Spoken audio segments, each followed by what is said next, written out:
গেছে প্রভুজি।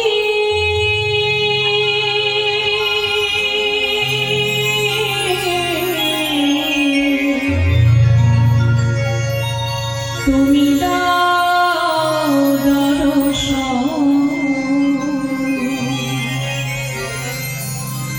প্রভুজি, তুমি দাও দর্শন প্রভুজি,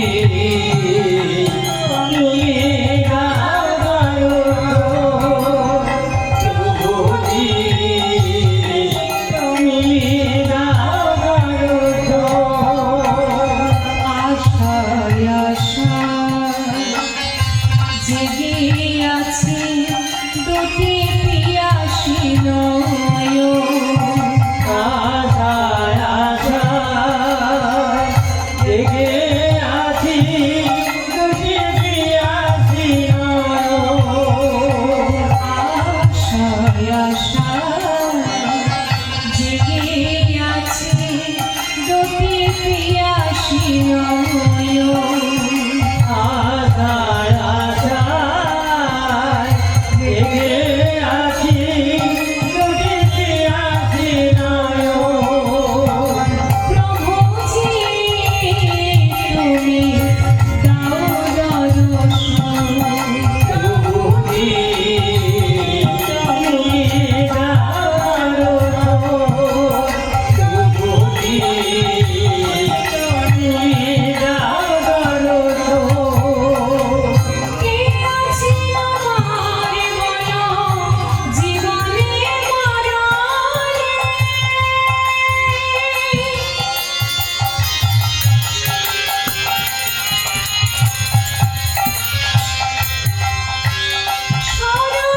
শরণারেছি তোমারি চরণে। কে আছে আমার জীবনে মরণে শরণ নিয়েছি তোমারি চরণে।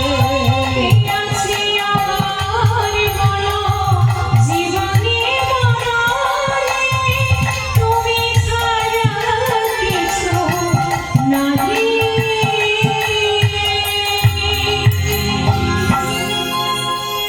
তুমি ছাড়া কে আপন। প্রভুজি, তুমি দাও দর্শন প্রভুজি, তুমি দাও দর্শন প্রভুজি, তুমি দাও দর্শন। তুমি ধ্রুব তারা পথের আধারে তব প্রেম জ্যোতি দেখাও আমারে। তুমি ধ্রুব তারা পথের আধারে তব প্রেম জ্যোতি দেখাও আমারে। তুমি ধ্রুব তারা পথের আধারে তব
অনেক অনেক রন্ধন করেছি বাবা। আর কুন্তি দেবী কি করেছে, একটা একটা থরি থরি সাজাচ্ছে। এইবার শেষ রন্ধন যেটা, সেটা হলো মাগো পরমান্ন মানে পায়েস।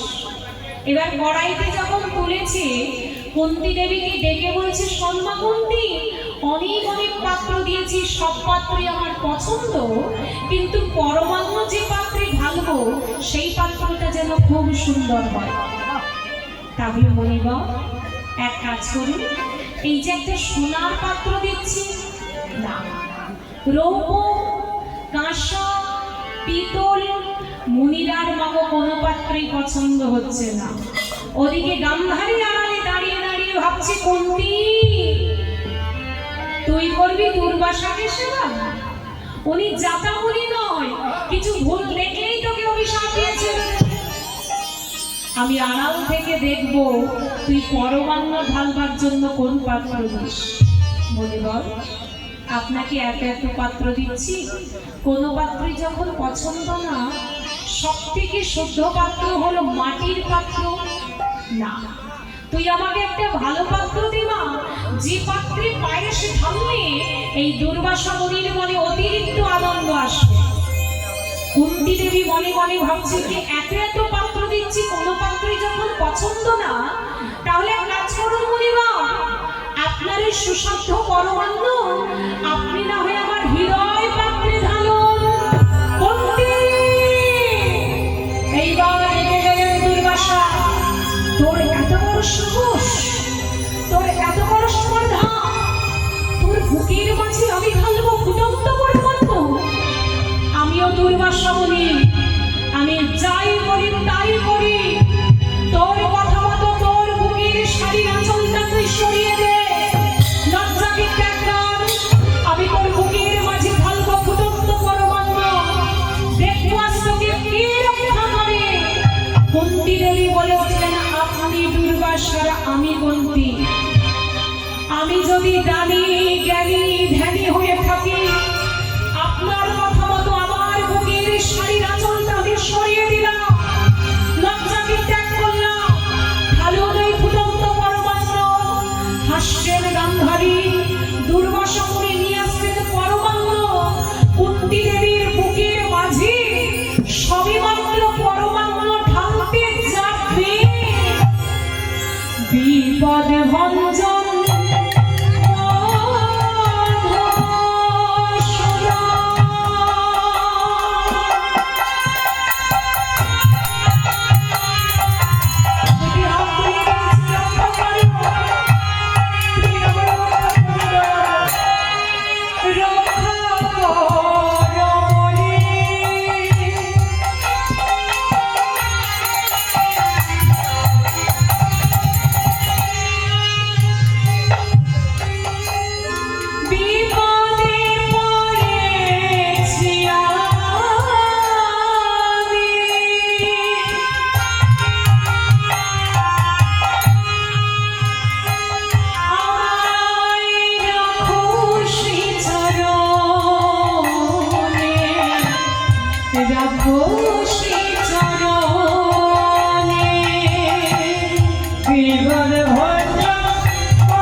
কিন্তু এখন তো দেখছি শীতল বাড়ি।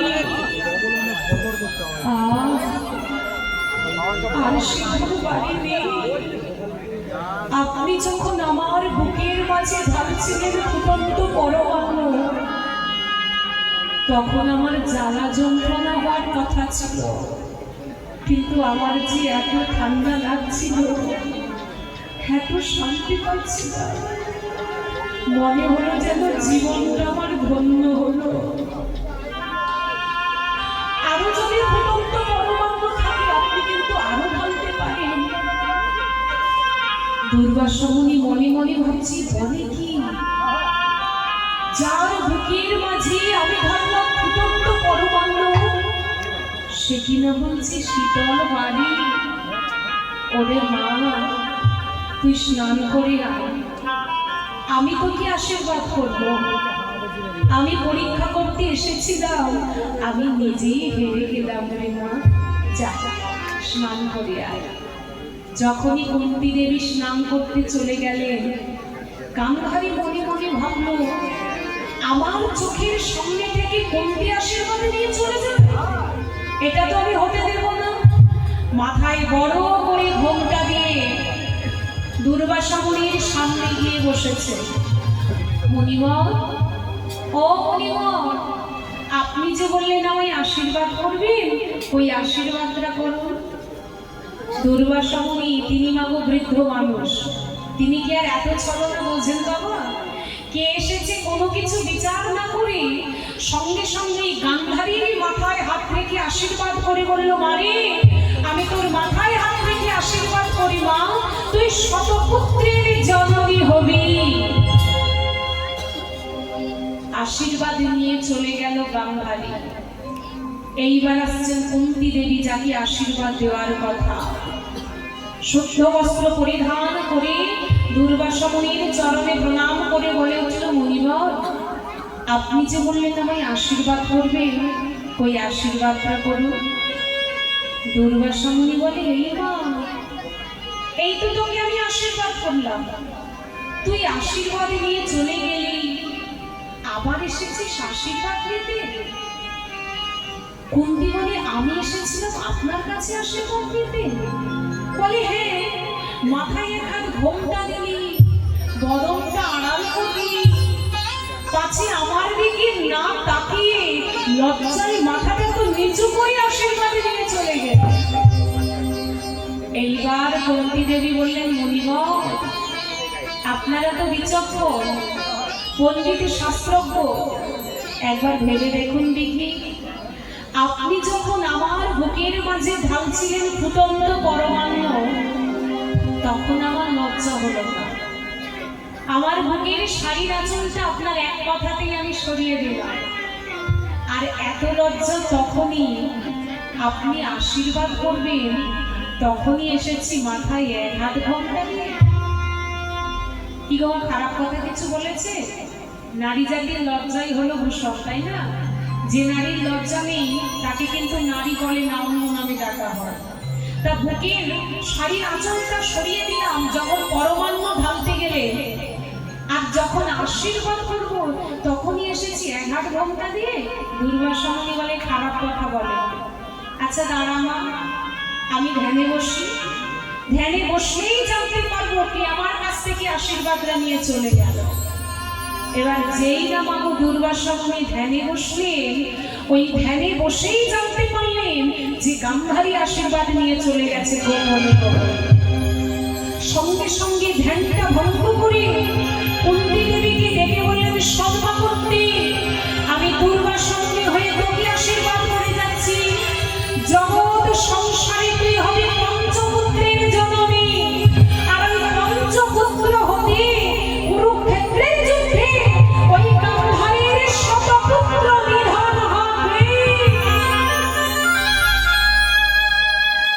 কুরুক্ষেত্রের মাঠে যুদ্ধ হয়েছিল 18 দিন, হাতে মশাল, গান্ধারী যেখানে চরণ ফেলে সেখানে মরা দেহ। কুরুক্ষেত্রের মাঠ রক্তে নদী বয়ে চলেছে। মশাল যখন দাউ দাউ করে জ্বলে উঠল,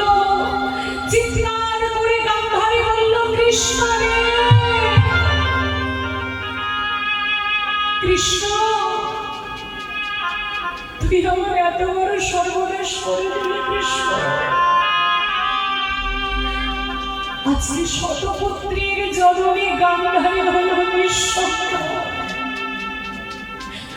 বংশে বটে দিতে তুই কাউকে রাখলি না রে কৃষ্ণ।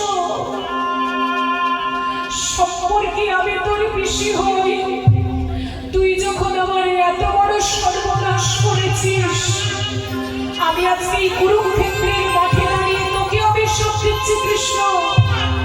আজকে যেমন আমার বংশে বাটে দিতে কেউ রইল না, তোরও একদিন 56 কোটি যদু বংশ ধ্বংস হবে। আমার মতো তোরও বংশে বাটি দিতে কেউ থাকবে না রে কৃষ্ণ। বলাই দাদা, ও বলাই দাদা, আমার কথাগুলো শুনে তোমার নয়ন জীবন ছলছল করছে কেন? তুমি না আমায় জিজ্ঞাসা করেছিলে আমি কৃষ্ণ কেন কাঁদছি? জানো বলাই দাদা, আমি কৃষ্ণ হয়েও আমি কাঁদি, আমি ভগবান হয়েও কাঁদি।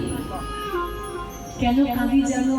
ভক্তরা যেমন আমাকে পাওয়ার জন্য কাঁদে, আমি কাঁদি শুধুমাত্র সেই ভক্তদেরকে বুকে জড়িয়ে ধরবার জন্য। আমি কাঁদছি কেন জানো দাদা? অহংকার আমার পুত্র সঙ্গে যে নদীর জলে ভাসিয়ে নিয়ে গেল। ভগবান কৃষ্ণ একটা দামি কথা বললেন, নবজি তোমরা সব করো কিন্তু কোনদিনের জন্য অহংকার করো না। কিসের অহংকার? কেন করো অহংকার? এসেছো একা, চলে যেতেও হবে একা। যেদিন এই পৃথিবীতে এসেছিলে সেদিন কিন্তু তোমার সঙ্গীর সাথে কেউ হয়নি। আবার যেদিন এই সংসারটা ছেড়ে চারজনার কাঁধে চেপে ওই শ্মশান ঘাটে যেতে হবে বাবা, সেদিন আমাদের সঙ্গীর সাথে কেউ হবে না। যতই ছেলে বলুক মা আমি তোমায় ভালোবাসি, যতই মেয়ে বলুক মা আমি তোমায় খুব ভালোবাসি, সেদিন তোমার সঙ্গীর সাথে কেউ হবে না। ইংল্যান্ডের কবি শেক্সপিয়ার বলেছিলেন না, যার অনেক ইংলিশ নাটক আছে, তিনি তার একটি নাটকের মধ্যে বলেছিলেন, যেদিন এই পৃথিবীতে তুমি এসেছিলে সেদিন কিন্তু সংসারের সবাই হেসেছিল, শুধু তুমি একাই কেঁদেছিলে। এই জগতে থেকে এমন কর্ম তুমি পালন করে যাও, যেদিন তুমি পৃথিবী ছেড়ে চলে যাবে কিন্তু তোমার আত্মীয় পরিজন তোমাকে কাছে পাওয়ার জন্য চিৎকার করে কাঁদবে। কি অপূর্ব কথা বলো! কর্মই হলো প্রধান। যেদিন আসি একটা শিশু সন্তান মায়ের কোলে, পরিবারের সবাই কত আনন্দ করে, পরিবারের নতুন সদস্য এসেছে, কত খুশি, কত আনন্দ, সবাই হাসে, কিন্তু ছেলেটি চিৎকার করে কাঁদে।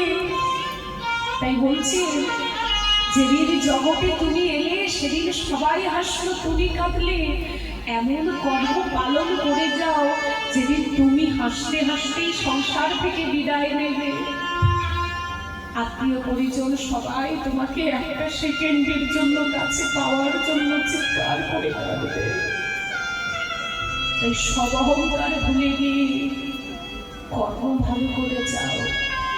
ভগবান কৃষ্ণ বলাই দাদাকে বলছে, দাদা সব করো, কোনোদিন অহংকার করো না।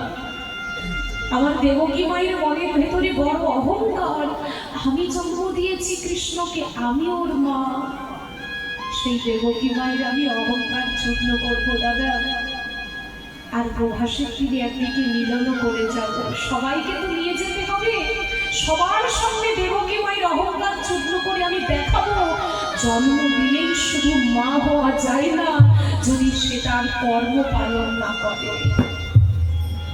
এই কথাগুলো বলছে এমন সময় দেবর্ষি নারদ, তিনি আজকে মনে মনে ভাবছে, যাদের ছেলে মেয়েরা বড়লোক হয়